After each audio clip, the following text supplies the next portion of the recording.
আর নবী সাল্লাল্লাহু আলাইহি ওয়াসাল্লাম বলছেন, ইজাল তাকাল মুসলিমান বেসাইফেহিমা, দুই দিকে যদি মুসলিম আর দুই দিকে অস্ত্র ধারণ করে থাকে, এই দিকে হাতে অস্ত্র, ওই দিকে হাতে অস্ত্র, আর তারপরে যে যাকে পারে খুন, ওরা এদেরকে খুন করতে চায়, এরা ওদেরকে খুন করতে চায়, নবী সাল্লাল্লাহু আলাইহি ওয়াসাল্লাম কি বলেছেন? যে এরা মরে গেলে সব শহীদ হয়ে যাবে না, কারণ এদিকেও মুসলিম ওইদিকেও মুসলিম, মরলো মুসলিম, সুতরাং এদিকের লোকও শহীদ ওইদিকের লোকও শহীদ, না নাকি? কি বলছেন?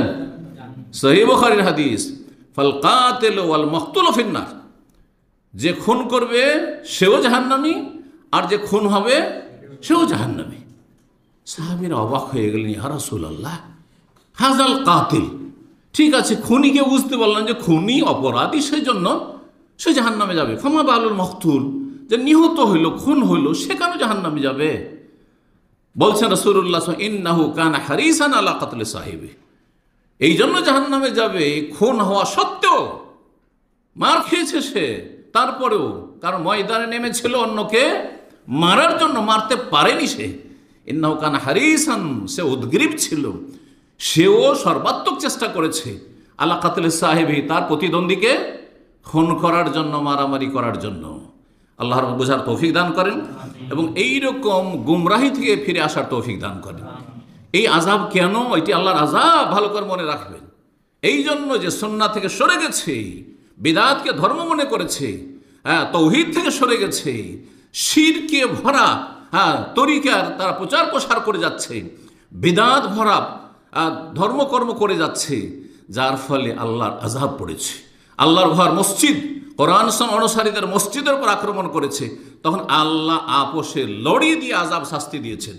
আল্লাহ যেন বোঝার তৌফিক দান করেন, আল্লাহ হিদায়াত দান করেন, তাদের অনিষ্ট থেকে রক্ষা করেন। আল্লাহর ভালোবাসার কথা বললে আরও বহু হাদিস রয়েছে। রাসূলুল্লাহ সাল্লাল্লাহু আলাইহি ওয়াসাল্লাম একটি হাদিস রয়েছে সহিহ বুখারীতে 15 নম্বর, সহিহ মুসলিমের 60 নম্বর হাদিস, সালাসুন মান কুন্না ফি, 3 শ্রেণীর মানুষ আছে বা 3টি বৈশিষ্ট্য আছে, 3টি বৈশিষ্ট্য আছে কারোর মধ্যে যদি থাকে, আপনার মধ্যে আমার মধ্যে এই 3টি যদি গুণ থাকে, ওয়াজাদা বিহিন্না হালাওয়াতুল ঈমান, তাহলে ঈমানের মজা পাবেন আপনি। নামাজ পড়ে মজা পাবেন, রোজা রেখে না খেয়ে মজা পাবেন, আরে হজে খরচ খরচা করে মজা পাবেন, উমরায় খরচ খরচা করে ফিরে যেতে চাইবেন না, মজা পাবেন আপনি, দান সাদকা করলেও মজা পাবেন, যাকাত দিলেও মজা পাবেন আপনি, আত্মীয়দের সাথে সুসম্পর্ক করলেও মজা পাবেন আপনি, যা করবেন ইবাদত বন্দেগী জিকির আজকার করবেন তাতে স্বাদ পাবেন। ইসলাম যে আপনি পেয়েছেন জন্মসূত্রে, এতে যে একটা স্বাদ আপনি অনুভব করছেন, এইটা যদি পুরোপুরি অনুভব করতে চান তাহলে 3টি বৈশিষ্ট্য থাকতে হবে। কি কি বলেছে রাসূলুল্লাহ সাল্লাল্লাহু আলাইহি ওয়াসাল্লাম? আইয়াকুন আল্লাহু ওয়া রাসূলুহু আহাব্বা ইলাইহিম মিম্মা সিওয়াহুমা, দুনিয়ার সমস্ত কিছুর চাইতে, সবার চাইতে বেশি যেন আল্লাহ তার কাছে ভালোবাসার পাত্র হয়ে যায়, আর রাসূলুল্লাহ সাল্লাল্লাহু আলাইহি ওয়াসাল্লাম যেন তার কাছে ভালোবাসার পাত্র হয়ে যায়। আর দ্বিতীয় গুণ হচ্ছে ওয়াই ইউহিব্বাল মারআ লা ইউহিব্বু ইল্লা লিল্লাহ, মানুষকে ভালোবাসবে কিসের জন্য? আল্লাহর জন্য। আপনাদেরকে আমি আল্লাহর জন্য ভালোবাসবো, এই নয় যে এর সাথে আমার দুনিয়ার স্বার্থ জড়িত আছে, এর কাছে আমি দাঁড় কর্জা পাবো, এ আমাকে হেল্প করবে, এর সাথে আমার দুনিয়ার ক্ষমতার স্বার্থ আছে, এর সাথে আমার এটা আছে সেটা আছে, ব্যবসায়ী সম্পর্ক আছে, এইসব নয়, বরং আল্লাহর জন্য। আই ইউহিব্বাল মারআ লা ইউহিব্বু ইল্লা লিল্লাহ, আল্লাহর জন্য ভালোবাসা, তাওহীদের জন্য ভালোবাসা, সুন্নাহর জন্য ভালোবাসা, ধার্মিকতার জন্য ভালোবাসা, তাকওয়ার জন্য ভালোবাসা, দিন শিখে আমিও দিন শিখা, দিন শেখার লোককে আমি ভালোবাসি, সেই জন্য তাদেরকে ভালোবাসি।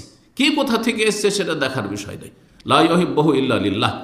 আর তৃতীয় গুণ হচ্ছে যে ইসলামকে এত বড় মূল্যবান সম্পদ মনে করবে, সেটা জন্মসূত্রে পাক আর কলমা পড়েই পাক, যে তাকে যদি বলা হয় যে দুনিয়ার কি চাও, রাজত্ব চাও, দুনিয়ার সবচেয়ে বড় দেশের তোমাকে রাজা বানিয়ে দেবো, তোমাকে রাষ্ট্রপতি প্রধানমন্ত্রী বানিয়ে দেবো, তুমি শুধু ইসলামটা ছেড়ে দাও, ছাড়বে?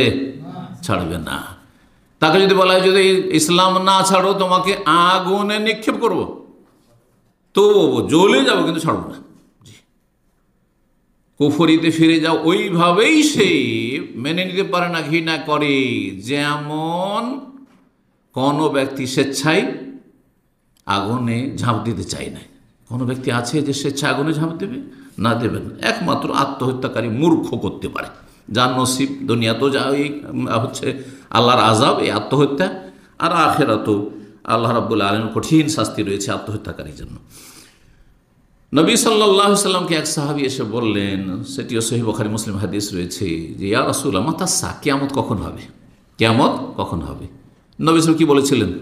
ওমা আদাদতা লাহা, আরে কিয়ামত জিজ্ঞাসা, কিয়ামত কখন হবে, কোন সালে হবে, এটা বড় কথা নয়। তোমাকে কিয়ামতে হাজির হইতে হবে আসামির কাঠগড়ায়, তার জন্য কি প্রস্তুতি নিয়েছো? তখন তিনি কি বলেছেন, লা সেই, এমন কিছু নিতে পারিনি, শুধু ফরজটা কোনো আদায় করি। সাধারণ একজন মানুষ ছিল, হয়তো বেদুইন ছিল। তো ইল্লা আন্নি ওয়াহিব্বুল্লাহ ওয়া রাসূল, তবে আমি আল্লাহকে খুব ভালোবাসি আর রসুলকে খুব ভালোবাসি। আল্লাহকে ভালোবাসি এবং তার রাসূল সাল্লাল্লাহু আলাইহি ওয়াসাল্লাম খুব ভালোবাসি আমি। তখন নবী কি বলেছেন, আনতা মা মান আহবাবতা, তুমি যাকে ভালোবাসো তার সাথে তোমার হাসর হবে। আল্লাহকে ভালোবাসো, আল্লাহর দিদার পাবে, আল্লাহর দর্শন পাবে, আল্লাহকে দেখতে পাবে। আর আল্লাহকে দেখতে পাবে জাহান্নামে, জান্নাতে দেখতে পাবে, জান্নাতে সবচেয়ে বড় নিয়ামত হবে। এবং রসুলের সংসর্গ পাবে তুমি জান্নাতে, রসুল্লাহ প্রতিবেশী হবে তুমি জান্নাতে, যেহেতু তুমি রসুল্লাহ সাল্লাল্লাহু আলাইহি সাল্লামকে ভালোবাসো। 3 নম্বর আল্লাহর হক, সেটা হচ্ছে আল্লাহর কাছে আশা রাখা। আমল করে আল্লাহর কাছে ভালো আশা রাখবেন, ভালো আশা রাখবেন। দুনিয়ার ক্ষেত্রে ভালো আশা রাখবেন, পজিটিভ। আজকাল যারা দুনিয়াদার তারা বলছে আপনি পজিটিভ হন, নেগেটিভ হইয়েন না, কখন নেগেটিভ চিন্তা করিয়েন না। এগুলো ইসলাম থেকে শিখা, এগুলো কোরআন কারীমের কথা, এগুলো রাসূলের হাদিসের কথা, এগুলো হাদিসে কুদসির কথা। আনা ইনদা জান্নি আবদি বি, হাদিসে কুদসি, আমি আমার সম্পর্কে বান্দা যেমন ধারণা রাখে তেমনটা করি। আপনি সবসময় আল্লাহ সম্পর্কে ভালো ধারণা রাখবেন, আল্লাহ আমাকে ভালোই রাখবেন ইনশাআল্লাহ। আল্লাহ আমার ছেলে মেয়েদের ভালোই করবেন ইনশাআল্লাহ। আল্লাহ আমার দুনিয়া আখিরাত ভালো করবেন, আল্লাহ আমাকে আযাব থেকে রক্ষা করবেন, আল্লাহ আমাকে জান্নাত দেবে, সব ভালো আশা রাখেন আপনি। জি, আল্লাহর কাছে আশা রাখা, কিন্তু আশা কর্মহীন হইলে হবে না। কর্মসহ করে আমল করে আশা রাখতে হবে। কাবিরা গুনাহ থেকে বেঁচে থেকে আল্লাহর কাছে আশা, যদি কাবিরা গুনাহও করতে আছেন আর উচ্চ আকাঙ্ক্ষা নিয়ে জান্নাতের সার্টিফিকেটের আশা করছে, তাহলে হবে না? হবে না। জি, আল্লাহর কাছে আশা রাখতে। সূরা কাহফের সর্বশেষ আয়াত 110 নম্বর আয়াত, ফামান কানা ইয়ারজু লিকা রাব্বিহি, যদি কেউ আল্লাহর সাথে মোলাকাত করার আশাবাদী হয়, আল্লাহ বলছেন আশা, ফালি আমাল আমালান সালিহ, কি করতে হবে তাহলে? ভালো আমল করো। ওয়ালা ইউশরিক বিইবাদাতি রাব্বিহি আহাদ, ভালো আমল করো মানে সুন্নতি আমল করো, বেদাতি আমল করিও না। আমল কবুলের যে দুটো শর্ত, দলিল হচ্ছে আয়াতটি।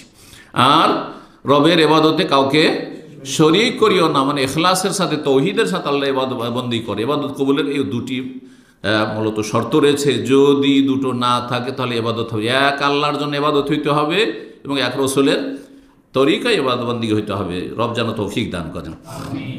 আল্লাহর কাছে আশা সম্পর্কে আরও বহু আয়াত রয়েছে, হাদিস রয়েছে। সময় স্বল্পতার জন্য 4 নম্বর আল্লাহর হক, আল্লাহর ভয়। যেমন আশা রাখবেন তেমন যেন ভয়ও থাকে। আশা যেমন থাকবে তেমনই ভয়।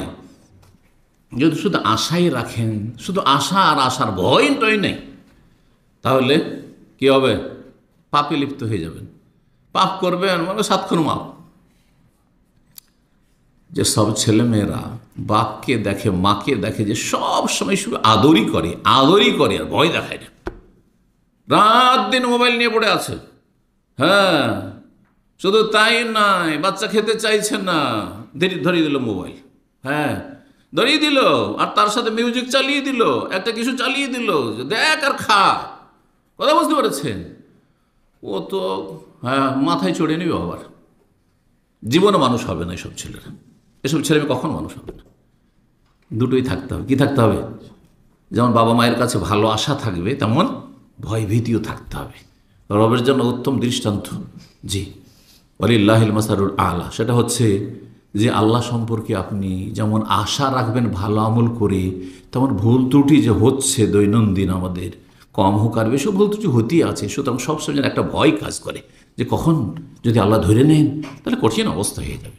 যদি শুধু দুনিয়াতে না ধরে নেন, তাহলে আল্লাহ যদি মাফ না করেন, আল্লাহ যদি আমার ইবাদতবন্দি কবুল না করেন, তাহলে আমি কবরে আযাবে ফেসে যাব। আল্লাহ যদি আমার ইবাদতবন্দি কবুল না করেন, আমার মধ্যে যদি ত্রুটি থেকে যায়, তাহলে জাহান্নামে যেতে হবে, আমাকে জান্নাত পাবো না। এই ভয় থাকতে হবে, দুটোই থাকতে হবে। এই জন্য আল্লাহ রাব্বুল আলামিন দুটোই বিষয়ে কোরআন কারীমে বিভিন্ন আয়াত বর্ণনা করে। সূরা হিজর আয়াত 49-50 এই দুটো ডানার কথা রয়েছে। পাখির যেমন দুটো ডানা না থাকলে উড়তে পারেন, একটা ডানা ভেঙে দেন পাখি, আর একটা ডানা খুব সুন্দর আছে, বলছে উড়, এখন উড়বে উড়বে না, পড়ে যাবে, ঠিক না? এরোপ্লেন একটা ডানা ভেঙে পড়ে গেছে, চলবে? চলবে না। ঠিক ওই রকমই আপনি একজন মুসলিম মানুষ, আল্লাহর সন্তুষ্টি চান, তাহলে দুটো ডানা থাকতে হবে। দুটো ডানা হচ্ছে ইবাদত বন্দেগীর জীবনে, একটি হচ্ছে আশা, আরেকটি হচ্ছে ভয়, আর অন্তরে ভালোবাসা। এই তিনটি হচ্ছে ইবাদতের রুকুন, তিনটি হচ্ছে ইবাদতের পিলার। যে কোনো ইবাদতে আপনি আল্লাহর ভালোবাসা এবং আল্লাহর কাছে আশা এবং আল্লাহর ভয় ভীতি নিয়ে আপনি ইবাদত বন্দেগী করবেন, আপনার মুসলিম জীবনকে অতিবাহিত করবেন।